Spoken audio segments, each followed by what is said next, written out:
Sounds good. Thank you. We are recording. Um, well, it's not afternoon. Good No, morning. Seeing a presence of a quorum, I am calling the February 5th, 2026 regular meeting of the Town Services and Outreach Committee to order at 10:03 a.m. I am doing this pursuant to the Council Rules of Procedure since this is the first meeting after reorganization. Please be advised that this meeting is being held remotely. In the event of technological issues with the remote connection, we will continue if councilors have a quorum of the committee to remain remotely. And pursuant to the Chapter 2 of the Acts of 2025 extended through June 30th, 2027, the ability of the public bodies to meet without a quorum in a physically present meeting location makes this meeting possible. The meeting is being recorded and is accessible in real time via Zoom and telephone. So at this point, I'm going to call upon each counselor by the name they have indicated that they would like to be addressed. This will indicate that we can hear the counselors and the counselors can hear us. Andy Churchill. yes. Counselor Lord. Yes, present. Pam Rooney. Yes. Counselor Ryan. Present. And Jennifer Taub. Yes, here. The first order of business is to elect a chair for TSO. Once that election is done, I will pass the virtual gavel off to that elected member, and then I will leave the meeting since I'm not a member of the committee. So we're going to run this the same way I've run all the other ones. We'll take nominations. We'll see if the person accepts nominations, and then we'll take some comments if there are any, and then we'll make the motion. So are there any nominations for chair of TSO? Jennifer. Yes, I would like to nominate George Ryan, who was vice chair last year. Thank you. Councilor Ryan, do you accept the nomination? Yes, I do. Thank you. Are there any other nominations for chair? Seeing none, Councilor Ryan, would you like to make any statements? I would first of all thank Jennifer for making the nomination. I look forward to this. I think TSO is an interesting point as to the future now that we've done some changes have taken place, creating TPC. And I look forward to what we'll accomplish in the coming year. And I've got some very big shoes to fill. Andy Steinberg was a superb chair, and hopefully I learned a few things watching him. So anyway, thank you, Jennifer, and thank you to the committee. Thank you. Would any other committee members like to make any statements? Seeing none, and since there is only one nomination, I will look for a motion to appoint Councilor Ryan or elect Councilor Ryan as chair of TSO. Pam Rooney. So moved. Is there a second? Second. Second, yeah. There is a second by, I think Councilor Lord had it first. Any other comments? Is your hand still raised for a comment, Pam? No. Okay, we will move to a vote then.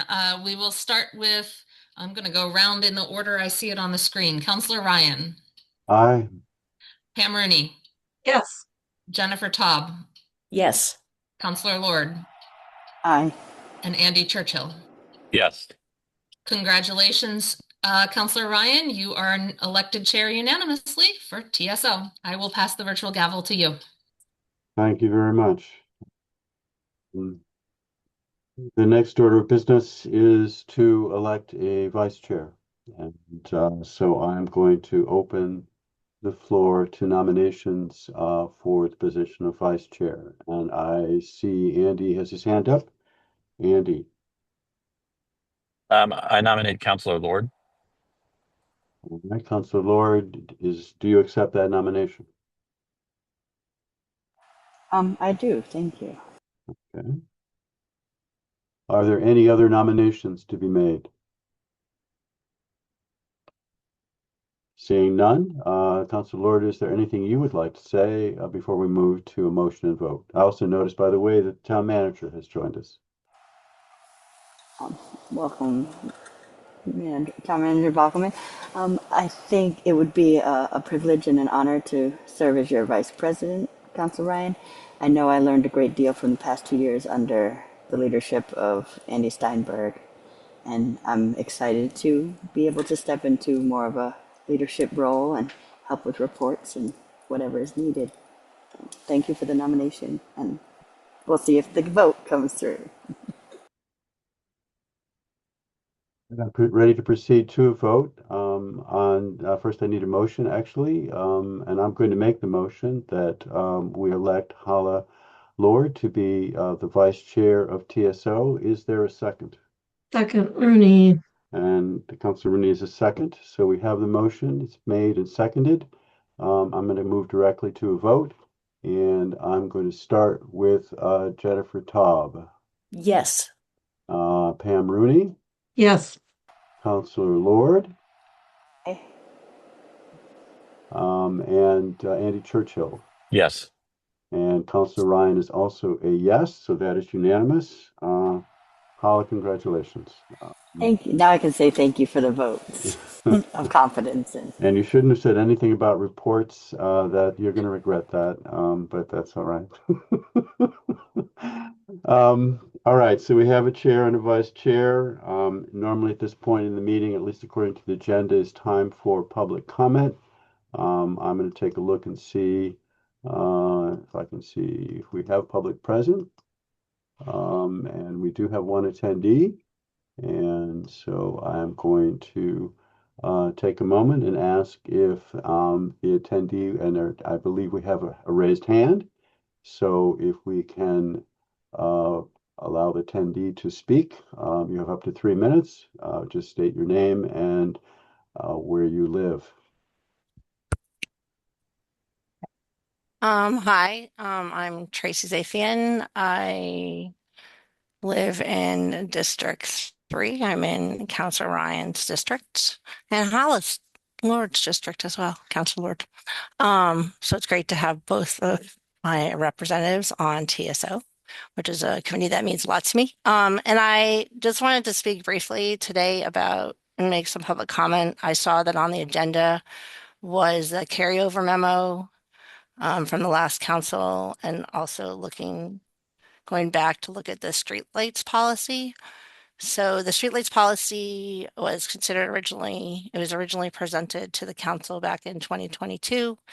And in 2023, at the time I was the chair of the Transportation Advisory Committee and TAC. We spent some time looking at it, and we also worked with the sponsoring counselors. So their original proposal, whether they first made to the council, I very much support having an updated streetlights policy. Our old policy was very short. It was 1 page. It's definitely out of date. Their new proposed policy that they introduced in 2022, initially it really focused on dark skies and reducing light pollution and health concerns related to artificial light at night. But as a chair of TAC and also as somebody who works on transportation safety professionally, I did have concerns at that time about there being no mention about how lighting can actually improve safety at night for road users. I'm including the fact that 75% of pedestrian fatalities happen at night.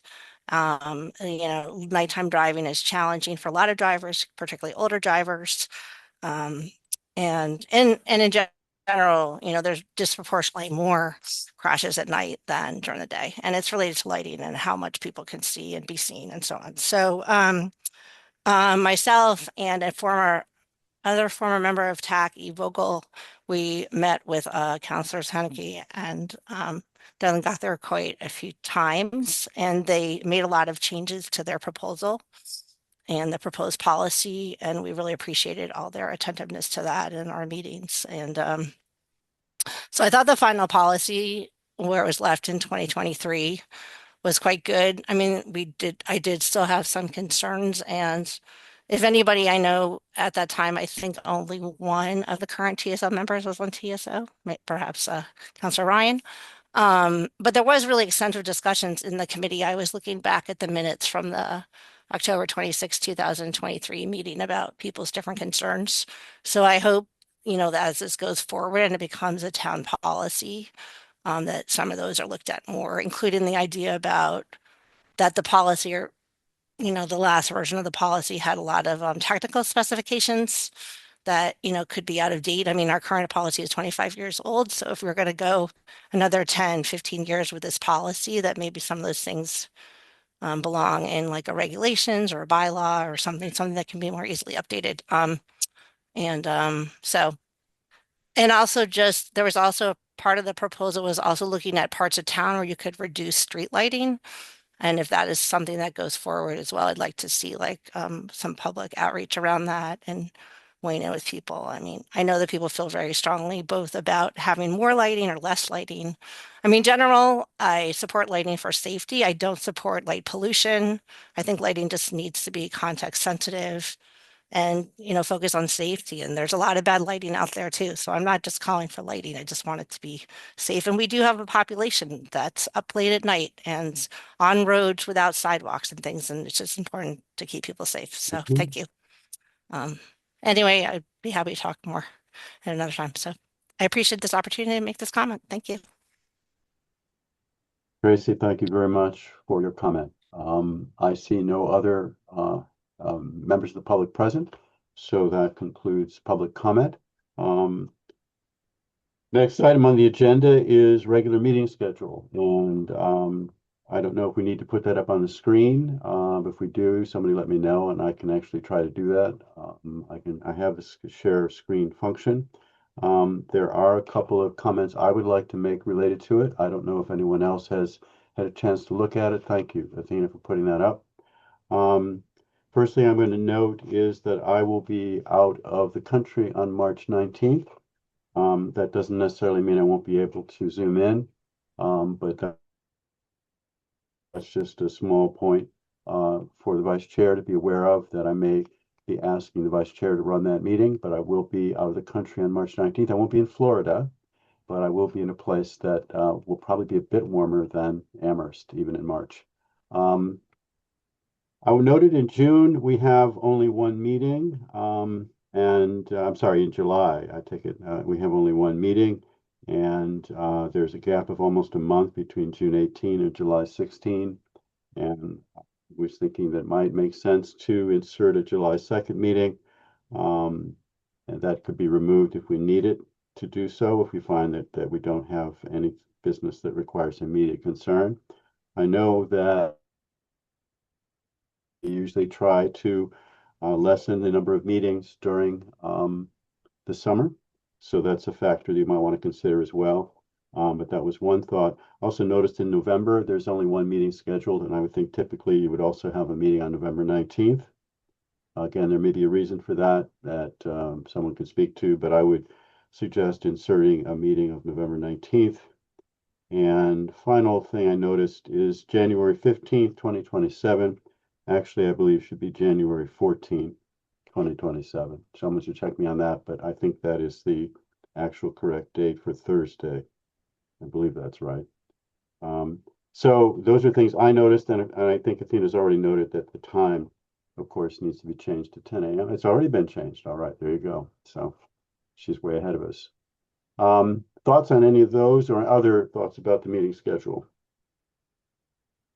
Maybe start with July. Do people want a second meeting in July? Do they want to leave the schedule as it is? My suggestion is to insert July 2nd, but that's just my suggestion. Any thoughts one way or the other?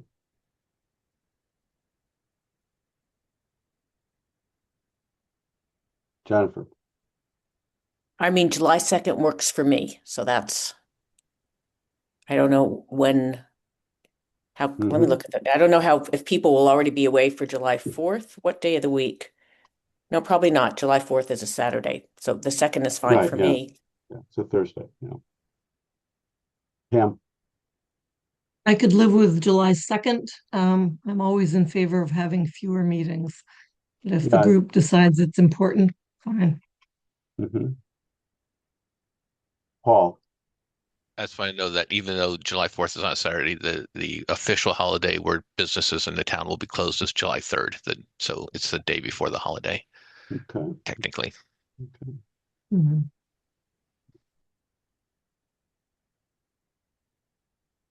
Any strong objection? Again, the thought is that we can easily remove it. And of course, we can easily put it in too, but I kind of like the idea of having it there. And we can take it out, we can cancel it if we need to. How about November 19th? Is that just a slip, or was there a reason for not having a second meeting in November?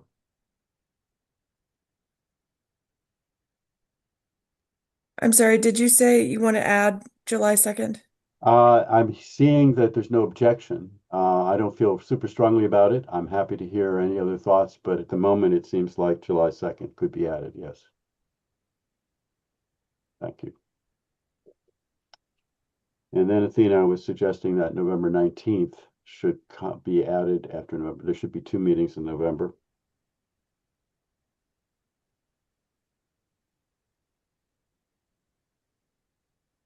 And you've made the other change, which is January 14th. Okay, thank you. So, I'm sorry, do we need to approve this officially? I think we do. Just so I'm going to make a motion that we approve the Town Services and Outreach Committee 2026 meeting schedule as amended. Is there a second? Second, Rooney. Okay, Pam Rooney seconds. And I'm just going to go around the horn, starting with Pam Rooney. I see Paul Bockelman's hand up though. His hand is up. No, he's just Okay. he's a residual. Thank you. Yeah, I guess I'm a yes. Okay. Jennifer Taub, Yes. Counselor Lord, Andy Churchill, Yes. and Counselor Ryan is a yes. Okay, so that is unanimous, and we have adopted the 2026 meeting schedule. Next item is to review the carryover memo, carryover items actually, which are in the carryover memo, which is in your packet. And the first item for review is the waste hauler program and amendments to general bylaw 3.33. And Paul may want to weigh in here, but my understanding is that this is currently in the hands of the consultant. And the report is due sometime in April, and the report goes to Paul. And at that point, it would then come to us. So first of all, let me recognize Jennifer, and then I would have a question for Paul. Jennifer, please. Thank you. So I just want to ask if has the request for proposal already been written, and would we have an opportunity, the committee, to see it before it is released? Yeah, so can I just give an update where we are? Please, yes, thank Okay. you, Paul. So yeah, so we've contracted with the Pioneer Valley Planning Commission to do the work. We've actually also met with, or I've met with a professor from Smith College who has 4 students who are going to work on this as well. So that's an exciting aspect of this project. That's sort of tangential. That's not a cost, but that they'll just be able to produce additional work. The idea is they're going to be doing collecting information, doing their research, presenting some options to the council in terms of where you want to go, how you'd want to do it, and then if the council says yes, do it, then they will prepare the RFP, and you'll have the chance to review that for sure, and then that will go out. For do an RFP to see if there's anybody who wants to do the service. So really, you need to decide what you want as a council in terms of what this service would look like, what you want to include, what you don't want to include. And we have a couple meetings scheduled with the TSO committee to come back and check in periodically. I don't have that in front of me, but I can share that with the chairman, and sort of we can calendar those meetings for you. So Paul, if I understand it, you're going to be checking in with us over the next few months as to progress. When the work is done, it will then go directly to the council for council action. It will not come to us for any kind of, is that what you're envisioning? I think, Athena, I think this is living with the council now. I forget where this one is. So I think I'm reporting back to the council I forget, wherever We'd the have to appropriate check. body is. Yeah. Okay, it goes It'll to the go to appropriate whoever. body, and then Yeah. after that, it may come to us. Okay. Or it may start with you and goes to the council. I'm not Okay, sure we which will the check. direction All it right, I goes. will Yeah. find out, right, to whom this goes. Okay, Yeah. what is the reporting body? Other questions for Paul about this particular item?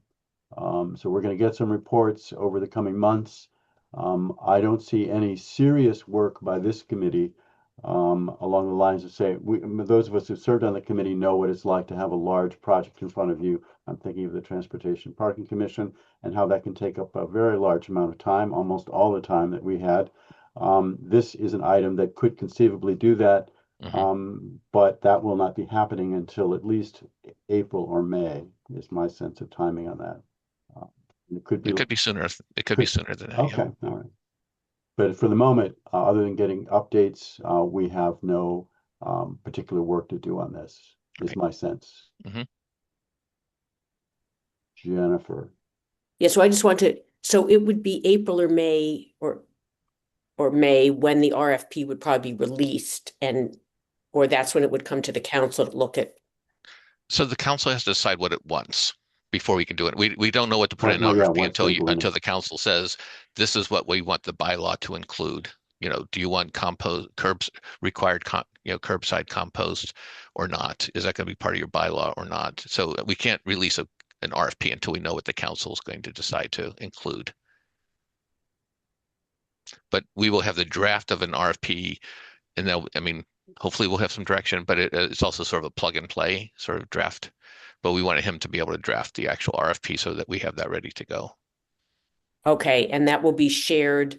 I guess I'm a little confused. So can he begin to draft the RFP before he's heard what the council, I mean, he has enough information to start.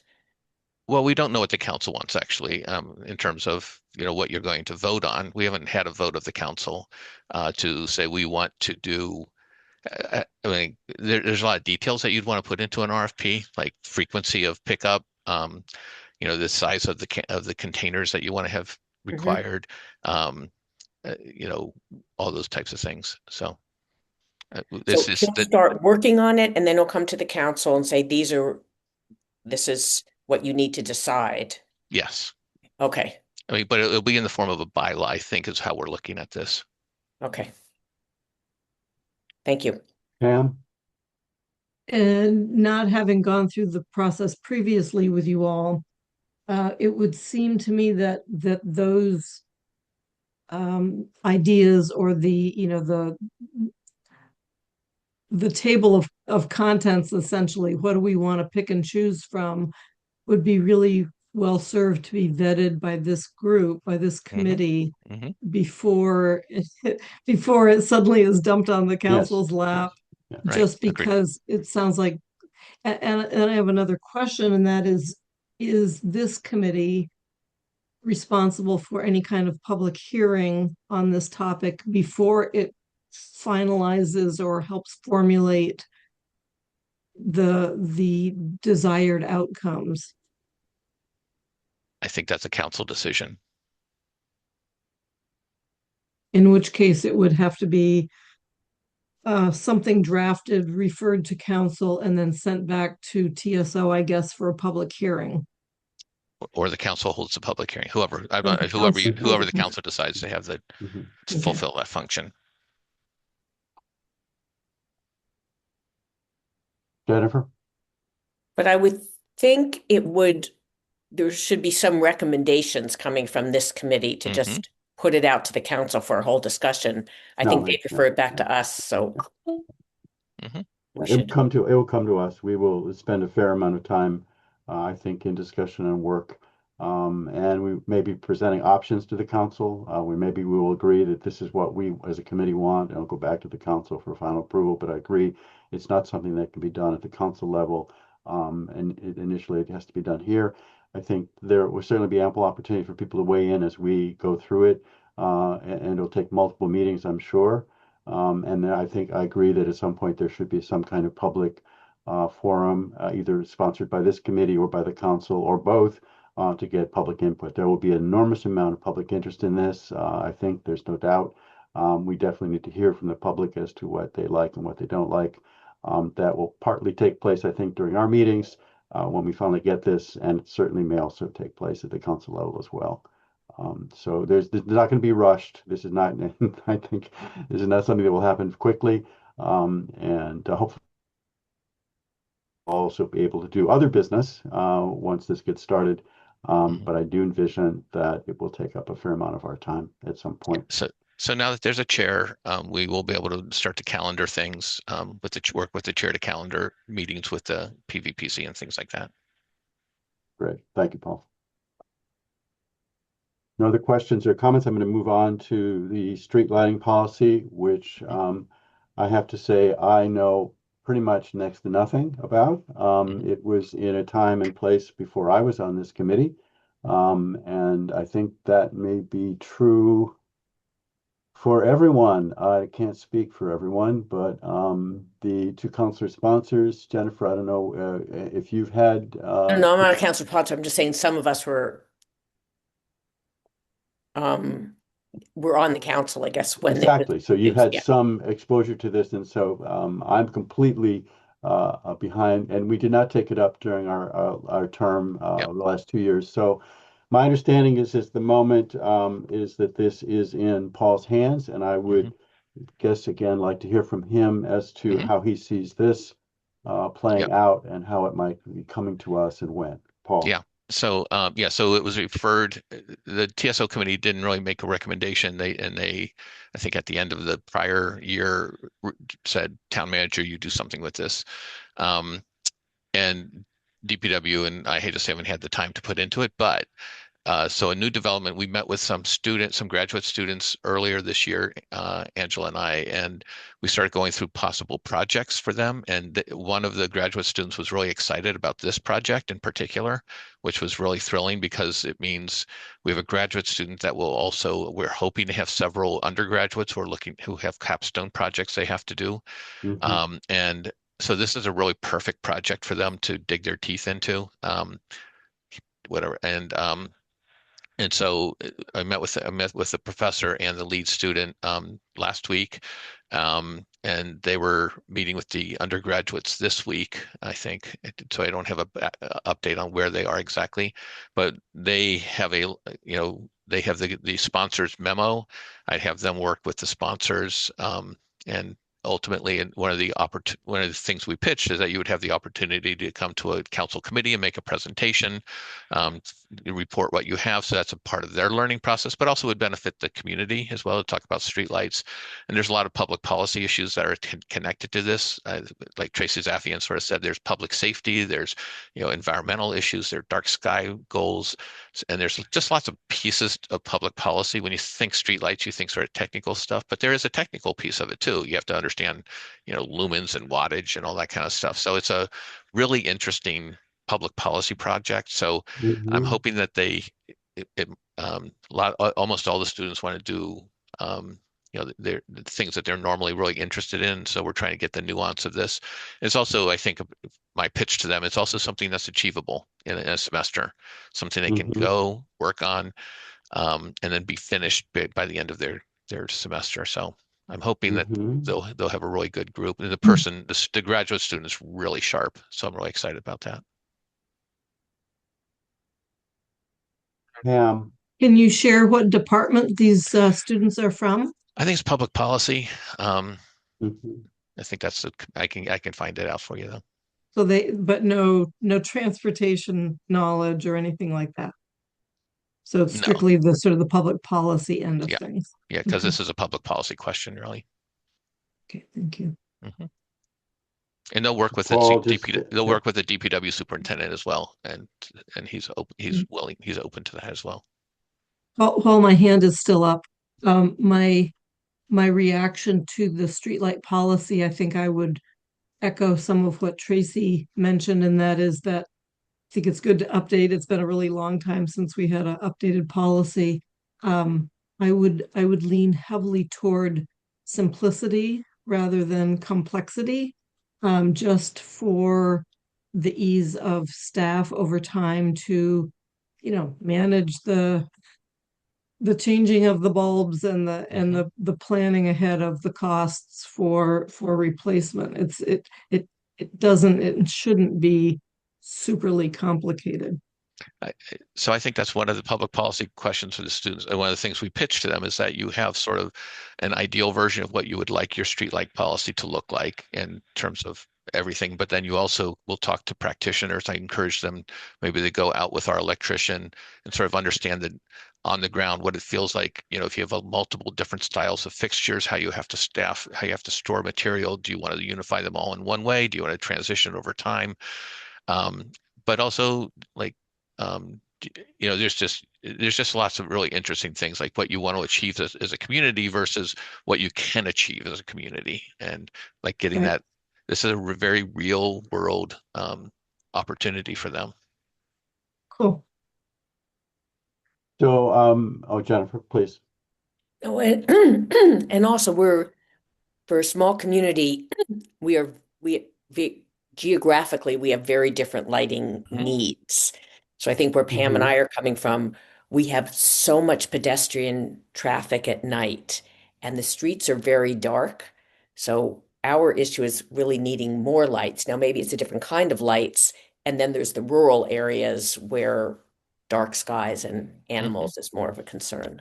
Yeah, I think that's part of their work too. Is like, what is the purpose? Why do we light? Do we light streets? Do we light streets for traffic? Do we light streets for pedestrians? Do we light streets for safety? What is the goal of when we make public investment into streetlights? What is our goal, and how much are we going to dedicate to this, financially?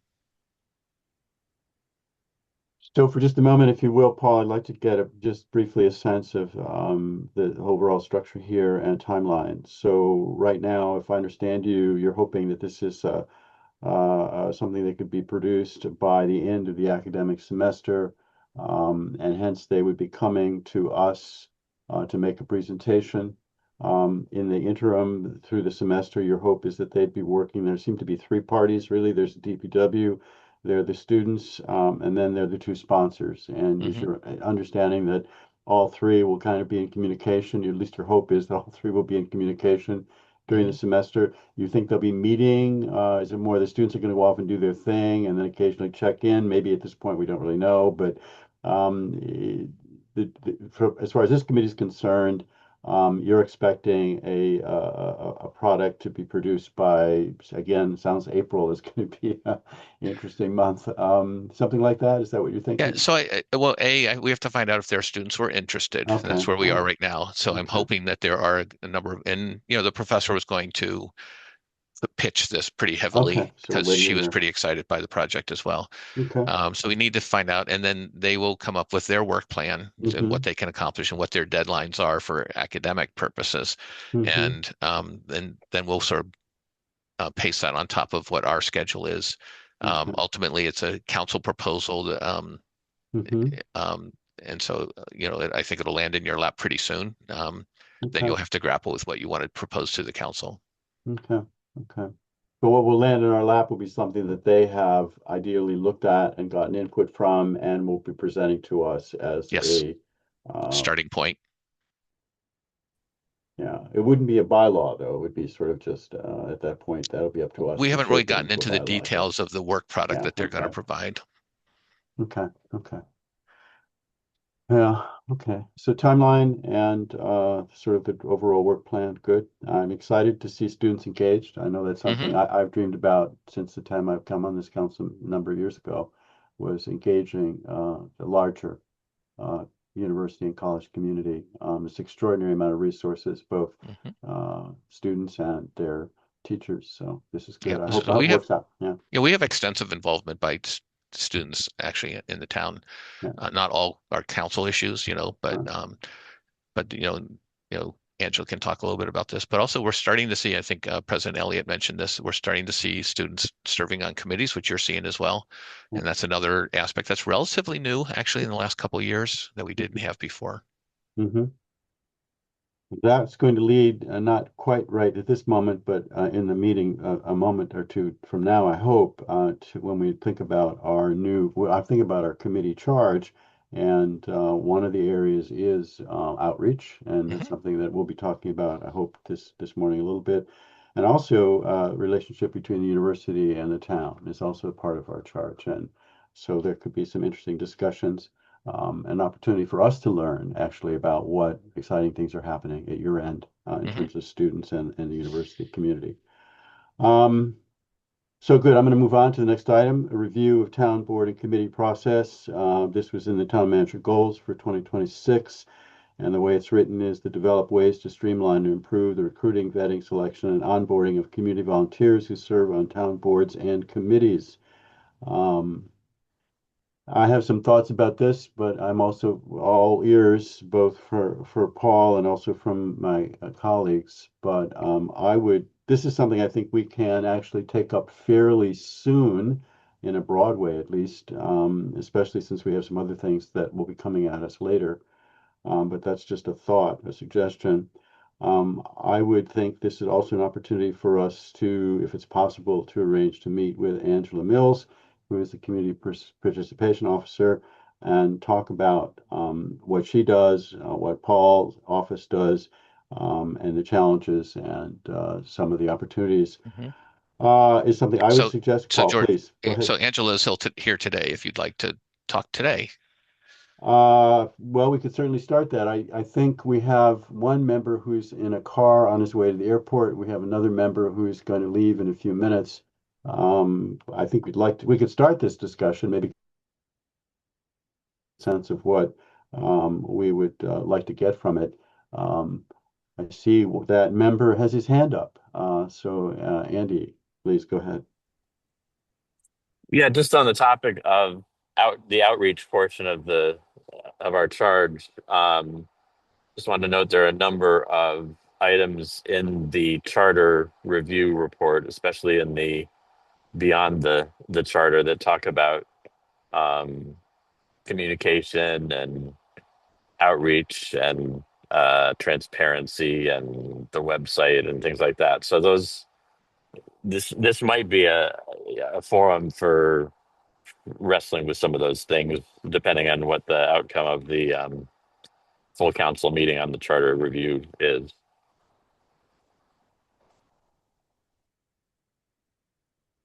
So Andy, you see some potential work for this committee, some potential activity, depending on how the charter review process plays out. This could be something we could be taking Yeah, up. just Okay. that there were a lot of outreach questions, and so Mhm. that's part of our charge, as I understand it. So So, Angela, you're here, which is great. I don't know how much we want to get into the weeds this morning. I'm certainly willing to start that discussion. Um, but I do think at some point it should be a specific agenda item, so the public also is aware of the topic and has a chance to listen and learn, as we would listen and learn about what you do and the challenges you face. I sat down in preparation for this meeting and counted up the number of boards and committees that are active currently, and the number I came up with was 44. Um, one of those, the very first one actually on the list that's currently on the website, is actually no longer in existence. It's been sunsetted. That's the Charter Review Committee. On the other hand, I noticed the Cherry Hill Working Group is not on the list, and that should be added. So it still comes out to 44, which is a lot of boards and committees, all of which Paul and Angela and staff are responsible for the filling. So it's an extremely daunting task. I also looked at the list from the point of view, are there any bodies that perhaps either are not meeting and have not met and perhaps could be removed? I don't know what the process for that is. I don't know that it's our role, but I do think it would be useful, not necessarily today, but soon, for the entire committee to look at the list. And I have it in front of me right now, but that's not going to help anybody. Um, but Angela, are there any thoughts that you would like to share with us at this point? My thought is the committee would like to meet with you as an agenda item and talk about some of these questions and some of the challenges you face. anything you would like to address this morning or suggest would be good for perhaps a next committee meeting and a more substantive discussion? Thanks. So it's wonderful to be at TSO. It's my first time attending a TSO meeting, so thanks for the invite. And I come to this process from lots of different avenues. I was a member of the LSSE Commission, so I was a resident who went through the interview process and met with then town manager Musante and was appointed and received my packet in the mail. So it's interesting now that it's part of my daily endeavors. Where would you like to begin? Do you want kind of a time, like soup to nuts, how it works? I have a question for my committee members. How much do they want to get into this morning? I'm perfectly willing to do it. Angela clearly is perfectly willing to do it. And there also may be some questions that you have that you would like to ask this morning, or would you rather wait and have this as a more formal item at a future meeting? Andy has his hand up.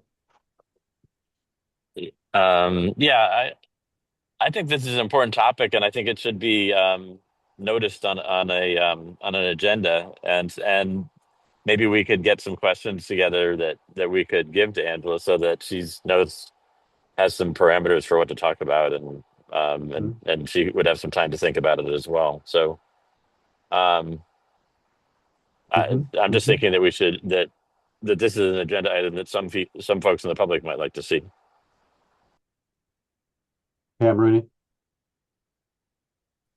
I agree with that, and I think it would be helpful. I know I can go to a website and I can look at all of the different committees and boards and but it would be kind of nice to have maybe a spreadsheet and looking at just spreadsheet the committees and boards, the number of members and how many staff are typically having to be involved in each of those.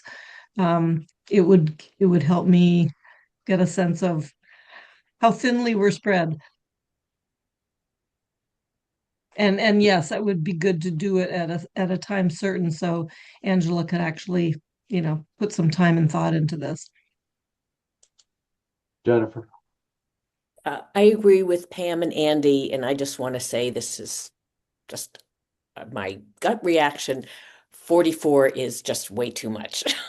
There has got to be a way we can streamline that. It is, yeah, I think committee formation, and I think the councils, it has to take responsibility. It's kind of like we've run amok. We just refer everything to a committee working group. So I think that is absolutely a priority that TSO should take up this year. Is reevaluating and streamlining the boards and committees and multiple member bodies we have. Councilor Lord. In response to Pam Rooney's request and the other comment about town staff, Hala being spread too thin, my brain, being spread too thin, I'd be willing, if it doesn't already exist, to create a spreadsheet of the 44 different committees and. Oh, it exists. It exists? Okay, she's like, no, we got it. We have it. All right, of course you do. You're Angela. I can give it to you today. Okay. Paul has his hand up. Paul? Yeah, so I was going to mention, since we didn't have a chair, I saw this on the agenda. That's why I invited Angela, because she is the expert on this. So I think you're right to have a separate agenda item. I didn't know what you were going to cover today, but in the future we'll have more direction with our chair. Yeah, the list is on our website it shows almost all that stuff. We can send that link out to everybody. So maybe Angela, you can just send it to everybody right now. You can just show the link. And so it pretty much shows every committee, memberships, all that, and who's on it, and who, that type of thing. And that gets updated pretty regularly because it's what we work from. And it shows and it tells what kind of committee it is and things like that. And I think that's I think it's a really good question. And when you start to look at what committees don't we want, it gets hard. I mean, we've had many of those conversations. We've had conversations about merging committees. You have similar missions. Can we merge you? There's always, I think it depends how the committees are formed. Some are formed by bylaw, some are formed by just charge by council, some are formed by charge by the town manager. So you have to look at their originating, how they got originated. Um, a committee, having lots of committees is really a vestige of a town type of government. Cities tend not to have this number they tend to work more through the council, and it's more streamlined in terms of public policy. I think we are still in that sort of, we're a town, we like having lots of committees and stuff like that versus a city form of government, which tends to have many, many fewer committees other than the ones that are truly required. So I think that's a really good conversation to have because it's intense staff support for many of these committees. It's a lot of people involved, and it's just recruiting, as you all know, recruiting people to serve on these committees is just a beast. Angela has her hand up too. Let me have Angela speak first, and then we will go to Andy and then to Jennifer. Angela, please. I agree with everything Paul just said. I will also say there are people for whom being part of certain groups is part of their social calendar. And then also, I will say that there are people who are so immensely passionate about the work that they do in these primarily advisory committees that they can't imagine not being part of the group. And when they have to turn off, they are heartbroken. And so we try to get them involved in other ways. But it's an interesting town to live and work in. Andy Churchill. I was just going to say, when we get the list of committees and who's on them, is there also a list of who the liaisons are for what the staffing is required for each of them? Mm-hmm. Yes. Okay, good. So you'll see we use an antiquated database system called Access, and it's able to generate reports in lots of different formats. I will send you the interface that we use on the website, and it shows you the name of the group, who the liaison or liaisons are, and then a full listing of the membership with their term on and term off dates. And then also I'll send you the link to the vacancy list that shows you the name of the committee, who the liaisons are, and how many current vacancies we have. So I'm going to suggest that if my colleagues have any other questions for Angela or other things they'd like to have information about, they send them to me and I can share that with her. What I'm hearing this morning is a very intense interest, certainly in just learning about the number of boards and committees, the amount of staff support involved, and the possibility that we might be able to consolidate or eliminate some is something, the topic that we will take up. I have to say that in my initial scan the other day, I came up with 3. That was it out of 44.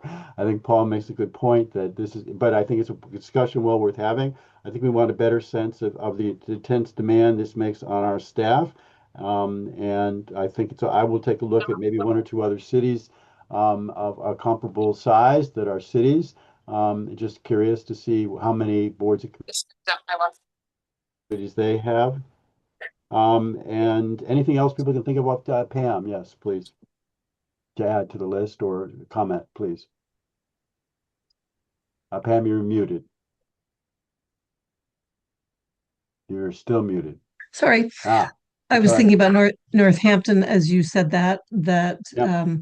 But I also want to be aware that we are a community of only 14,000 people. So when you're looking at comparables, don't look at the ability for a 40,000 person town to be supplying folks to do committee work.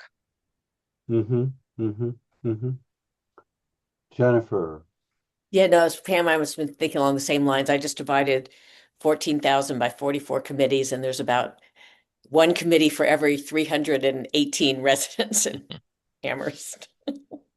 I would just note that we had the town manager just point out that we are seeing increasing involvement. It's not a huge number at the moment, but increasing involvement of students, both from Amherst College and from UMass.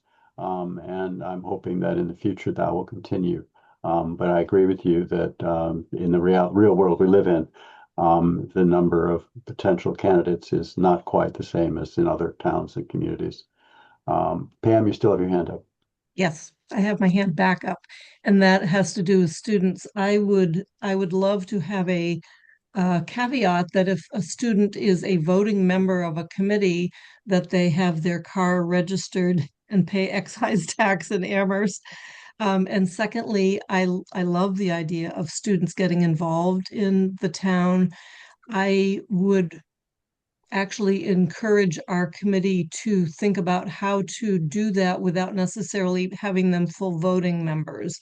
Perhaps there are some non-voting capabilities for students as a role generally, because just because. Okay. So again, Paul, please. So just to be clear, the charter defines who can serve on a committee, and it says residents. It doesn't require home ownership, doesn't require automobile ownership. It doesn't require anything other than residency. It doesn't require citizenship. So when we search someone, the biggest thing that sort of blocks people from coming to joining is some people live in another community and they love what we're doing with DEI or CREST or whatever, and they want to participate, but they don't live. They might live in Sunderland or something like that, so they can't participate. There are occasional, very, very, very occasional times when I will ask for permission. There can be non-residents who serve. The council has to approve it. For instance, when we're looking for an architect to serve on the local historic district, or a realtor, I think for the local historic district commission, we had to go to a Pelham person. But so I guess the council could pass a bylaw that puts additional restrictions on membership, or the council can just not approve the membership. The council always has the ability to say no to any appointment.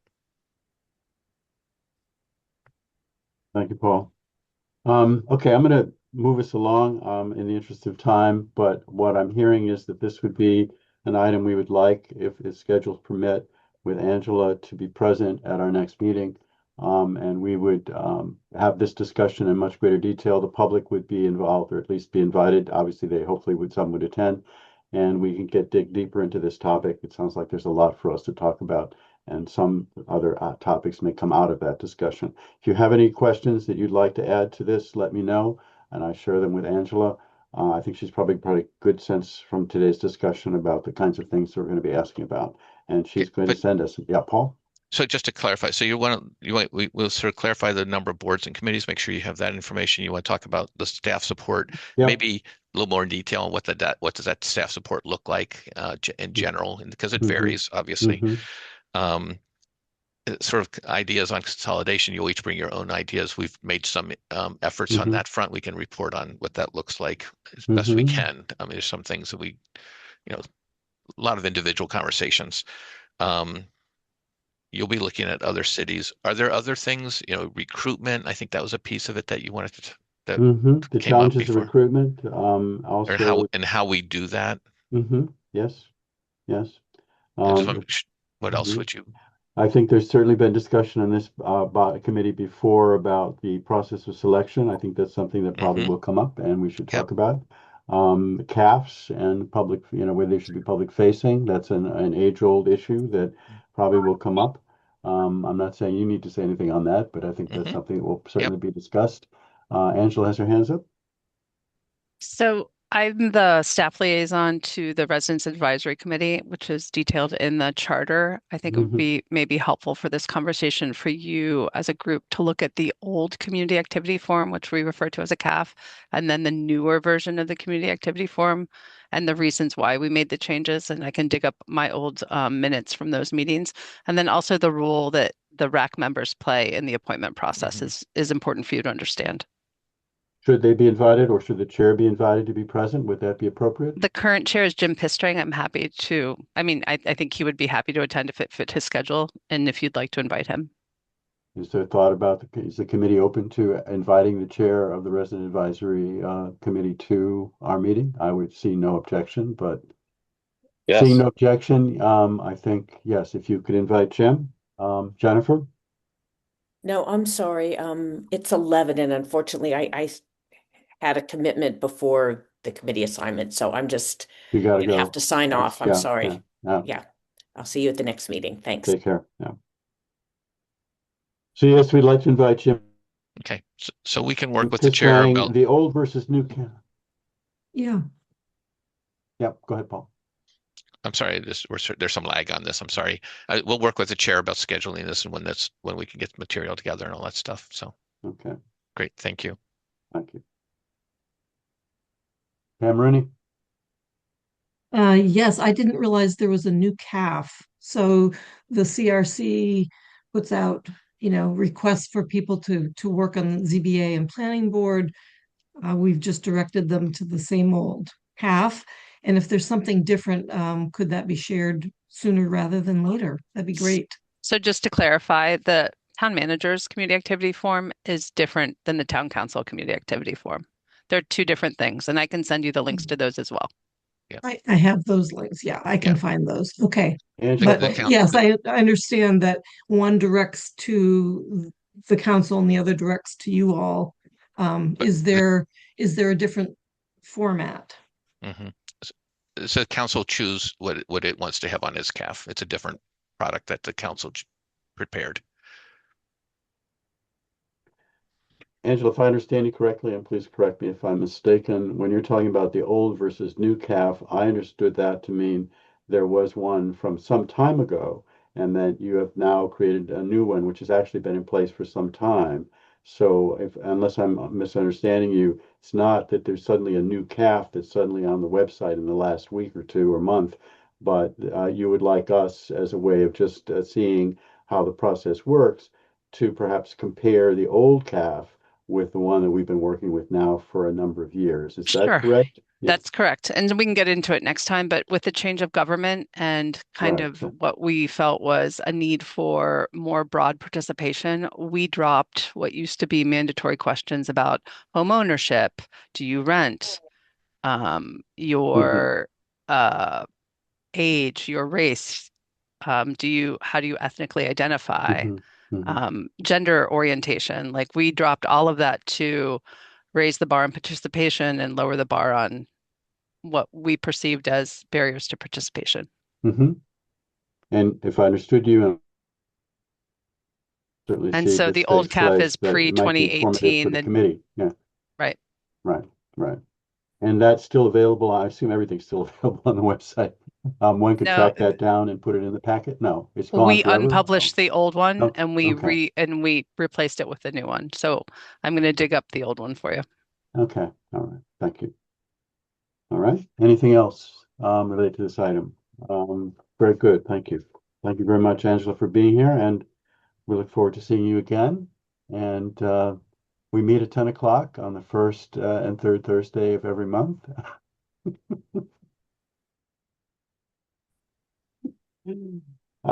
Future agenda items. I put this in here in the thought that really for us to think about the fact that with the Transportation and Parking Commission having been created, a good bit of what we have often focused on over the past few years is now, I think, pretty much off the table.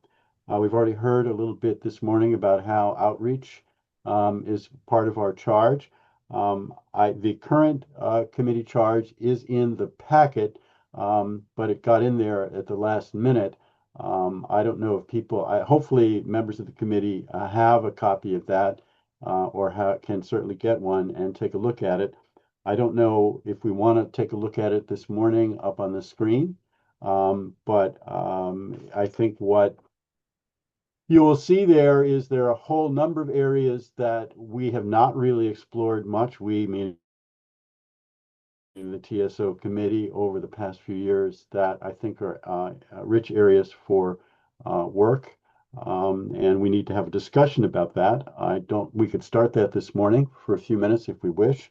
I have some ideas of things that I think we might want to start thinking about In terms of the services side, this is the Town Services and Outreach Committee, and the town, as we know well, provides a large number of services, senior services, recreations, etc.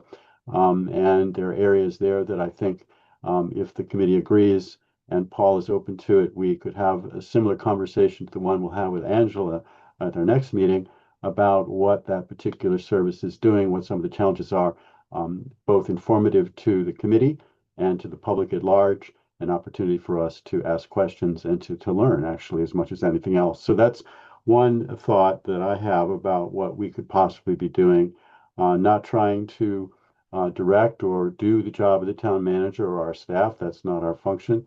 But I think we do have a role we could play in terms of becoming more informed about what our excellent staff is doing on a day-to-day basis, learning about some of the challenges they face. We also have a fair number of reports, certainly in recreation and senior services, that have been created over the last few years. And the thought is the committee might want to take a look at them, and see what they might have to say in relation to what, in fact, we are actually doing. So these are some thoughts I have, and I'm open to further discussion on this morning, briefly.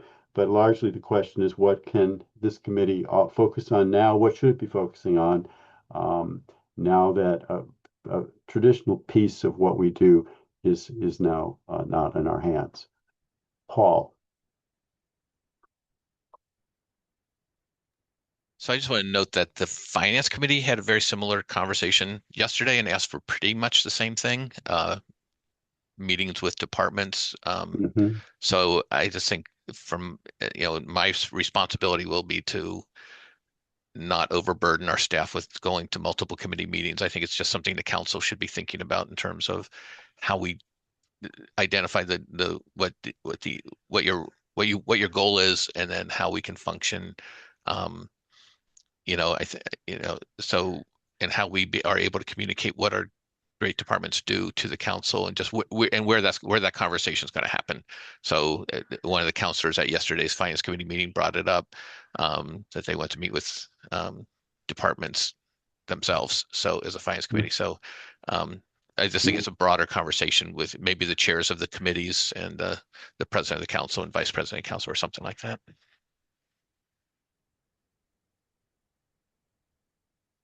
Pam Rooney. That's helpful to know. And I certainly wouldn't want this committee doing, a meeting with every director and Finance Committee meeting with every director. I think having a consolidated process to just talk through services provided would be good. And then our new chair could feed it back to us, including, I hope, since Councillor Ryan is also on the Transportation and Parking Commission, that we will get a regular update of what you all are talking about. And given that the function is no longer with this committee, I am very, very interested in the safety zones, traffic safety zones that have been discussed, and how that's going to get handled. That's kind of old business.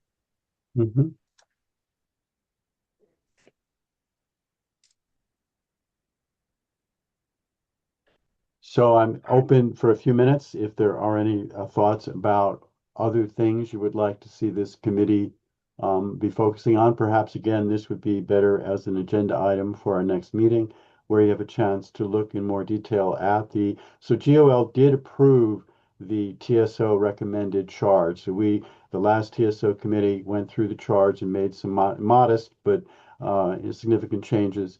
And that is the current, GOL has approved that. And so it now goes to the council for the council's final vote.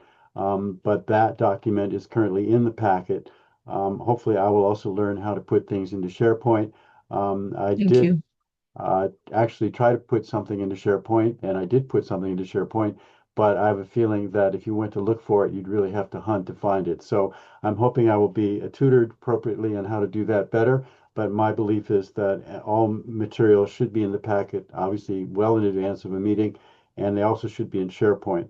And Athena controls the packet, and she's very good about that, but she has many, many, many things on her plate. I can get into SharePoint and I can put things in there.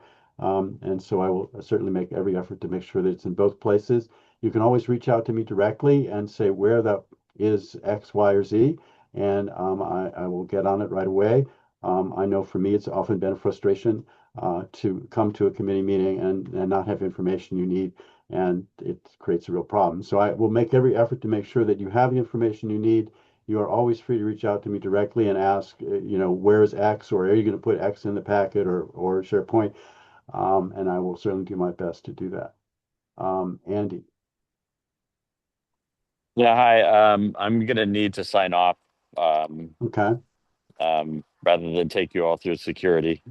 Okay. Well, Andy, thank you for your attendance, and we're all very jealous, but enjoy your time in the warm weather, and hopefully we will see you. Hopefully you will come back to the frozen north and join TSO at the next meeting. But thank I'll you. see you next time. All right, cool. Well, Bye. So I perhaps will leave this for the next meeting, but I have a number of things that I've mentioned to people on and off over the last year or so that I would like this committee topics, issues that I agree with Paul, I agree with Pam. We're not going to have a series of department heads come through one after the other where we get to grill them about what they do. My thought is more that there might be things that are happening in the community, that we have services that the town provides that we have questions about or concerns about or just want to learn more about. And it would seem, since this is the Town Services and Outreach Committee, this would be an appropriate place for some of those discussions to take place. I agree we have to be very respectful of the time demands on our staff, and I will always bow to that. But I do think there are some things that I would like us to at least talk about. Whether we think they're worth pursuing or not is something the committee will decide. So that I would like to have on the next agenda is simply a review of our charge and a fuller discussion of what we think we should be doing in the coming year. We already have a sense of some larger ticket items that will probably be coming to us in the next few months, and that may, make some of this moot. But I still think outreach in particular is something we need to talk about more. So right now it looks like we would invite Angela and Jim Pistrang to come and speak, and we have a chance to ask questions and learn more about how our boards and committees operate and how we staff them and vet them, etc. I would like us to have a discussion of the committee charge that's been recommended by GOL, and I think will be approved by the council soon. Pam, please. I think you Or is that- covered yeah, most of hands what up. I was going to ask for, is just to recap what's on the next agenda. And I hear Angela and Jim, Yeah, review of our charge, maybe get into right. next, sort of general priorities, but I want to be able to have time to talk about outreach and committee engagement. And I think that's a really important topic that should be most of the meeting, rather than Mhm, this big mhm. open conversation about next priorities. I really would love to stay focused. Sure. Okay. Other thoughts, comments, concerns about future agenda items? All right. I have minutes here. I don't know what to say about minutes. Paul's hand is up. Paul? This is about the prior items. I just wanted to give you a heads up. You may see some appointments coming that are not full committee appointments. Like I'm thinking reparations committee, and I'm going to be putting the traffic and parking commission, the ones that we know are coming to you, just to get them already appointed. And so like we know the counselors who are going to be on traffic and parking. So I'd like to they'll put those forward just so you might say, hey, what about everybody else on this memo? It's just going to be the ones that we know for sure. And I think we're interviewing this afternoon for reparations. And we may come forward with a partial list Okay. just to get them organized, and maybe with that appointment, it might generate more interest, we think also. So, and that's the interview Okay. team is sort of having that conversation. And I think, it's a good idea, and it just sort of start to flow through the council, but it won't be a complete list of everybody filling the whole committee. So just so you're aware of that. Those are the next the next appointments you'll probably Okay. see. And Paul, you very appropriately remind me and the committee that is a function that we perform on a regular basis, which is reviewing, and Paul presents the appointments to us. We get a full memo for each. We have opportunity to ask questions and so forth for town manager appointments. So that also is something that will be on the agenda next time for sure, and is usually often on our agenda as a regular thing. Those of you not done this before, I think I've always found it be quite interesting. And it gives us also a glimpse into the process that Paul and his staff have to go through. So that's a good point. We will also be seeing some appointments, town manager appointments for our review. Item 7 is minutes. I don't have anything to say about that. I don't know if Athena is still with us and whether she has any thoughts about this, but Yeah, we are. I'm here, George. I'll be Go ahead, checking in with Athena, my minute please. takers. I'll check in with my minute takers in the next week and get back. I'll have an update at the next committee meeting. Okay. And you and I perhaps can also talk about this offline if that's Sure. appropriate. I'd be happy to help in any way that we can. But I know this is a challenge on many levels, but I don't have any items not anticipated by the chair. And so unless there's any further thoughts or comments, I am prepared to entertain a motion that we adjourn. So moved. And is there a second? And I think there are only 3 of us left. Pam Rooney, please. Yes. Counselor Lord. Oh, she's playing. All right. Oh, that's a yes. Okay, good. And Counselor Ryan is a yes. So it's 3-0 to adjourn. Thank you to Paul as always. Thank you to Athena. Thank you to Angela.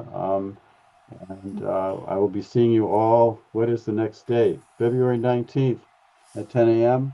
As I said again, don't hesitate to reach out to me. I'll do my best to try and be a good chair, but sometimes I need, occasional reminder. Go well. Thank you. Good Thank night. you. Bye. Thank you.